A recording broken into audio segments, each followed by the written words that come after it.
વાળું પાણી કરીને હું આવી ગયો હતો વાડામાં, અને વાડામાં આવીને જોયું ત્યાં ભેંસ ઉપર એક કૂતરું સૂતેલું હતું, અને તમે જુઓ તો ખરા કઈ રીતે બેઠેલું છે, અને ભેંસને પણ મજા આવે છે. જુઓ તો ખરા, જેમ વર્ષો પછી રાજાને એક સરસ મજાનું સિંહાસન મળ્યું હોય તે રીતે બેઠું છે.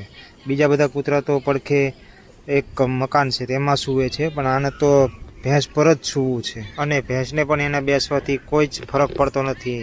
એને એવું લાગતું જ નથી કે કૂતરું મારા પર બેઠું છે.